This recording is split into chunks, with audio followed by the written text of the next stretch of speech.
Is that person really a narcissist, or have we got used to calling everyone a narcissist? Narcissist. Exactly that.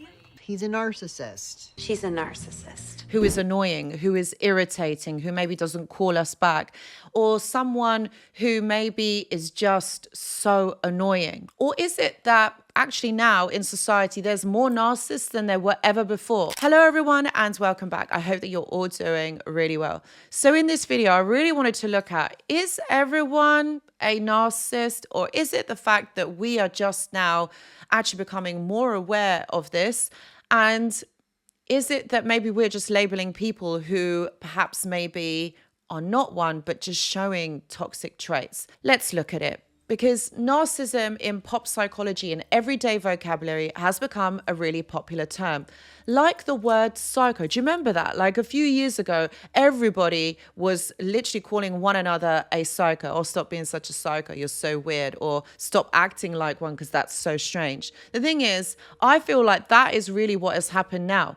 I think the word narcissism, there has developed this great interest in what actually a narcissist is. And actually also seeing this in the rise, of different YouTube channels as well, talking about narcissism. There is a lot more people talking about narcissism when I first started on YouTube, which is great because then it's raising awareness. But then what that does, because it's become such a popular term, I feel like a lot of people don't really understand what a narcissist actually is and end up calling others exactly that when they're not. Distinguishing someone who is a narcissist versus someone who isn't. So I understand putting someone down or using it as a curse to say, oh, you're a narcissist, or stop behaving like you're such a narcissist. Of course, I understand. It gets that frustration out. You kind of label that person with that certain terminology or with those traits. And you're like, yeah, I feel better about myself. But there are dangers to this. But going back to this everyday usage of this word narcissism without really thinking about it or knowing what it is.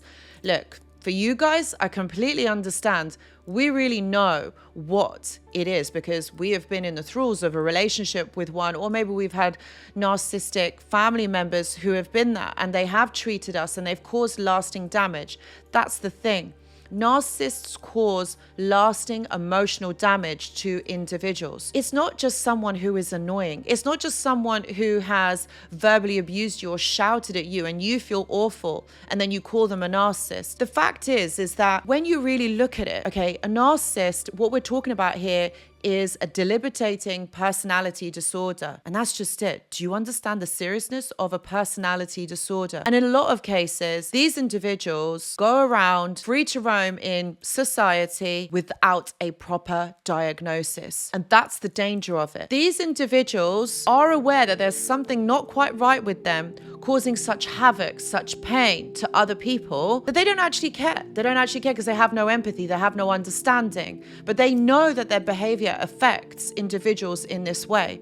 And usually when you are someone who is affected by narcissistic abuse, you don't go around calling that person a narcissist. It's almost as though you internalize it and you don't say this to the other person because you're afraid that maybe you might hurt their feelings or maybe you might have got it wrong. And that's the thing. Someone who is toxic, who maybe has certain traits of narcissism within them, maybe they are the ones that talk behind your back. Maybe they are the ones that are nasty and rude and put you down. These are all traits of narcissism. But someone who has traits of narcissism doesn't actually mean that they are a narcissist. Look, the thing is, we all have a personality. Of course, we all have a personality. But what does it mean when someone has a disordered personality? It really means for a narcissist, okay, if you've got a narcissist, that's all about a fractured or a dysfunctional ego. That's really using another person to make you feel better about yourself. You have huge defense mechanisms that you're not going to let anyone in emotionally. You're not going to let anyone so that you can be vulnerable and open with them. No, you're going to stop doing that. And if you feel that you are under attack, you are going to defend yourself by putting that other person down, having no empathy, not understanding how your behaviors are making another person feel. And also the fact is that you are going to adapt your behavior to basically get an emotional response from that person because that's going to make you feel good. That really is what a narcissist is. That's not just a toxic person. That's someone who has a personality disorder, a disordered ego, a disordered personality. And I know that a lot of us have been in the thralls of a narcissist, have actually experienced this treatment. Even in the DSM, the Diagnostic Statistics Manual, it's quite difficult to pinpoint the actual characteristics of a narcissist. They're talking about a self-inflated ego, someone who looks at themselves in the mirror and loves their reflection. You know, none of that actually really makes sense unless you really have been with a narcissist. Then you're really going to understand how that makes you feel. Someone who is narcissistic will cheat on you, will use other partners. They'll get into relationships with other people just like that because they have interpersonal problems. These are individuals who come from really traumatic childhoods, usually involving emotional or sexual abuse. And you're not going to know that you are with someone like that because a narcissist is, like I said, they're never going to be open and they're never going to disclose that this is what has happened.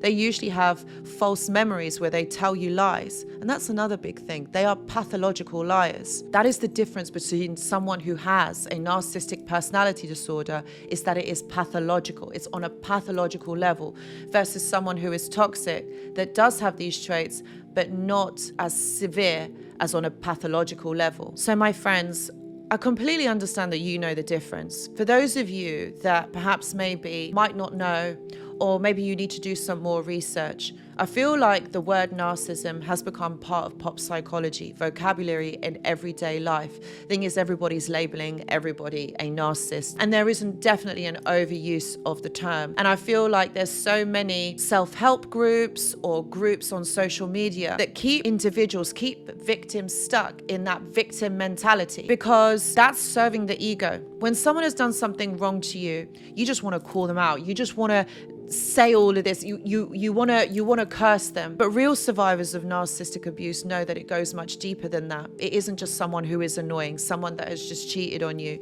someone that has been nasty to you. We're talking about pathological dynamics here. And that's just the thing. When you are labeling everyone, or when people label others as narcissists, what this is doing as well, this is affecting your mental health. These support groups, these certain channels on YouTube that are giving out wrong information, this is keeping people stuck, keeping people in victim mentality, keeping people thinking that they are the ones that are hard done by. It's not about rising and getting better from this. There is an actual strategic suggestions of moving past this. What we are talking about is people here that are like sitting in PTSD, anxiety, depression, unable to move forward from this.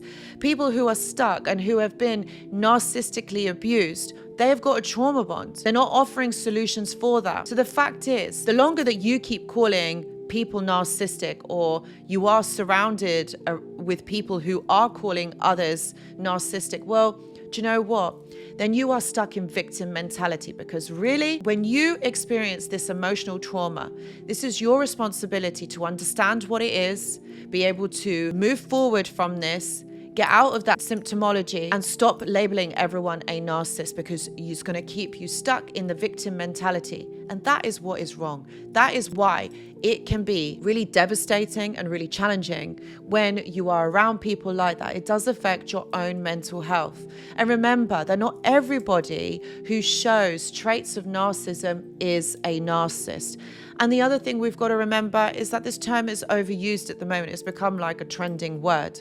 So look, my friends, you will know if you have been with a narcissist, because your intuition would have told you. You would have missed those red flags because you didn't want to see them at the beginning. And that is the responsibility we kind of have to take. We have to accept that actually, do you know what?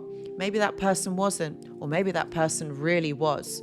So really, this is up to you to decide whether you want to stay in victim mentality or you want to move forward from this. This person really was a narcissist. I'm really sorry that this has been your experience, but do stick around, because on this channel, I do have lots of videos that can help you out. And if you have some opposing views, or maybe some things that I didn't mention in this video, please put them down in the comments below, because I'd love to hear from you. If you haven't subscribed already, please consider subscribing to my channel. Please do give it a thumbs up if you have enjoyed this video, and please forward this to someone if you think that it might be helpful. Guys, thank you so much for watching, and I hope to see you in the next video. Goodbye.